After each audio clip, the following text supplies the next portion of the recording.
አሰላሙ አለይኩም ወራህመቱላሂ ወበረካቱ። ውድና የተከበራችሁ ውድ ተመልካቾቼ እንዲሁም ሌሎቻችሁም ሰላም ሰላም ብያለሁ እና እንዴት ናችሁ? ውዶቼ ምርጦቼ፣ ቪዲዮዬን ስታዩ ላይክ፣ ሼር፣ ሰብስክራይብ አድርጉኝ ማለት ነው ውዶቼ።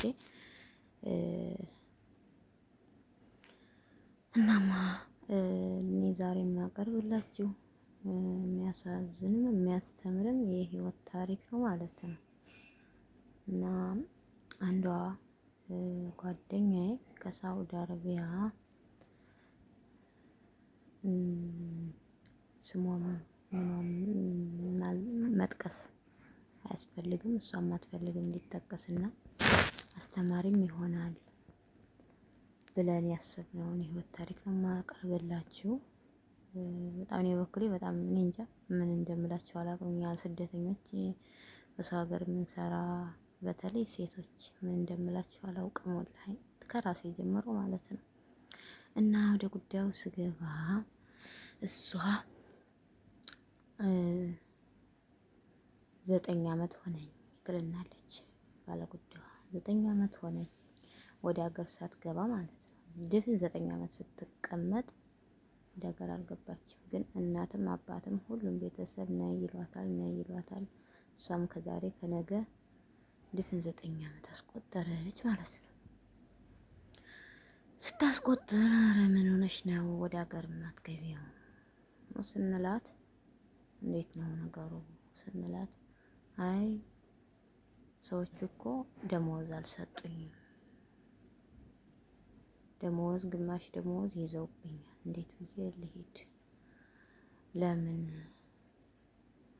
ለምን እስከ ዛሬ እንዴት ነው ይሄን ያክል ደሞዝ ከሚይዙብሽ ለምን ዝም አልሽ አንቺ ብዬ ራሱ ስላት፣ በቃ ከዛሬ ከነገ ይሰጡኛል፣ ከዛሬ ከነገ ይሰጡኛል ስል እዚህ ደረስኩ ትለናለች።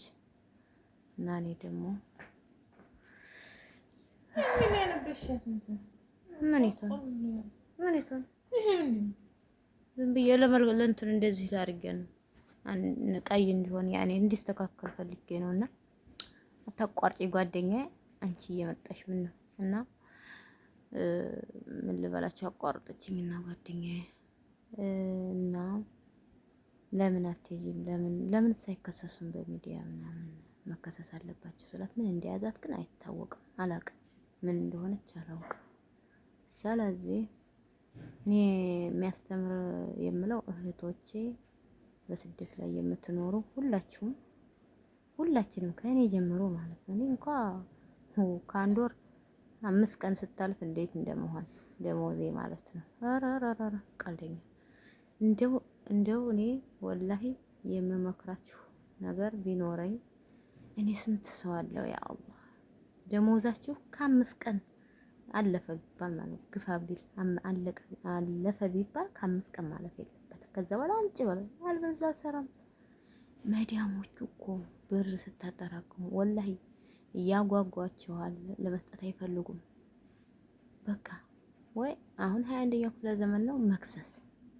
ግን እንደዛ ከሚያደርስ በፊት ከአንድ ወር በኋላ ለምን ብለን እናቆያቸዋለን? ለምን? ከዛ የልጅቷ መጨረሻ ቤተሰብ ታመመ ይሏታል፣ ነይ ድረሽ ይሏታል። አሁንም ለቤተሰብ መድረስ አልቻለችም። ያንን ብር ስትመለከት በመጨረሻም እናቴ ሞተች ትለናለች። ይሄን የምታወራኝ አገር ገብታ ነው፣ ግን እሷ አላወቀችም። አገር ሳትገባ ነው እናቷ ዛሬ ነገ ስትል የሞተችው። ልክ በ11ኛው ሰዓት ሰውየው ትኬት ቆረጠላት ሞታለች ብሎ ሲነገረው ማለት ነው። በቃ ልጅቷም ይሄን ያክል አመት በናፍቆት ተሰቃይታ፣ ቀላል እኮ አይደለም። የ2 አመት ናፍቆት እንዴት ነው የማያደርገው? ጋይስ እስኪ ፍረዱ። 2 አመት ስንቆይ ናፍቆት እንዴት ነው የሚያደርገን?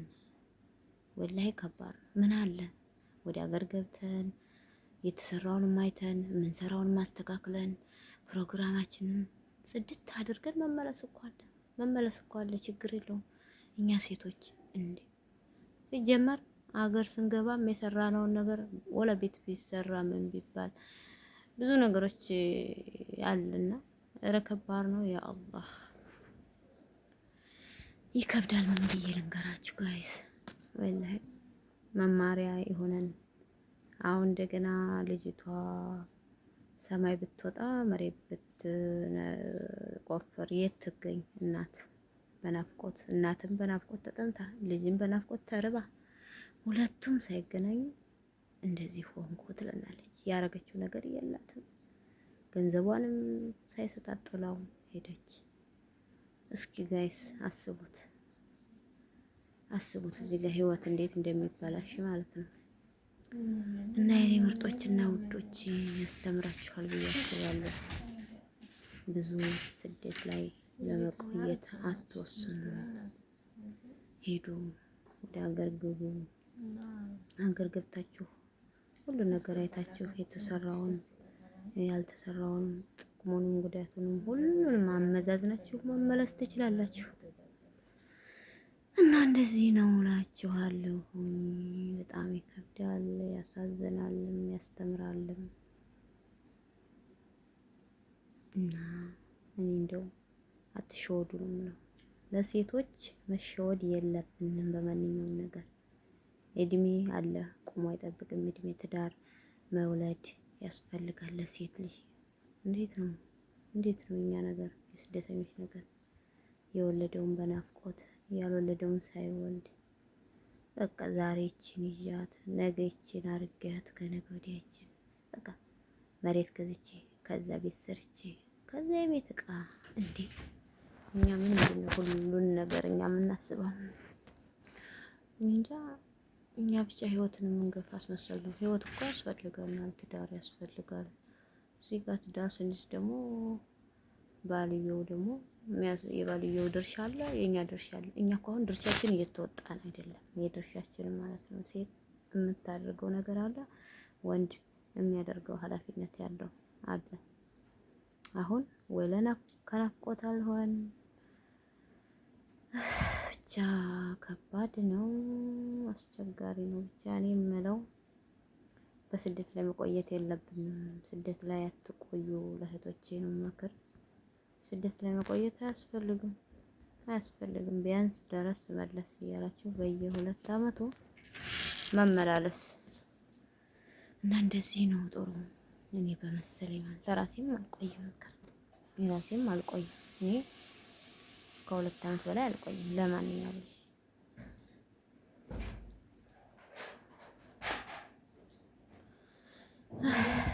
አስቸጋሪ ነው ወላሂ።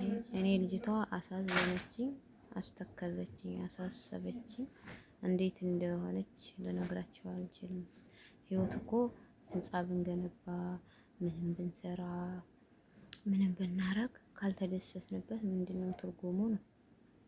አንደኛ ወልዶ መደሰት፣ ሁለተኛው ከቤተሰብ ጋር መደሰት። ዋና ነገር ከእናት ከአባት የሚበልጥ የለም። ሁለተኛ ደግሞ የራስ ህይወት አለ።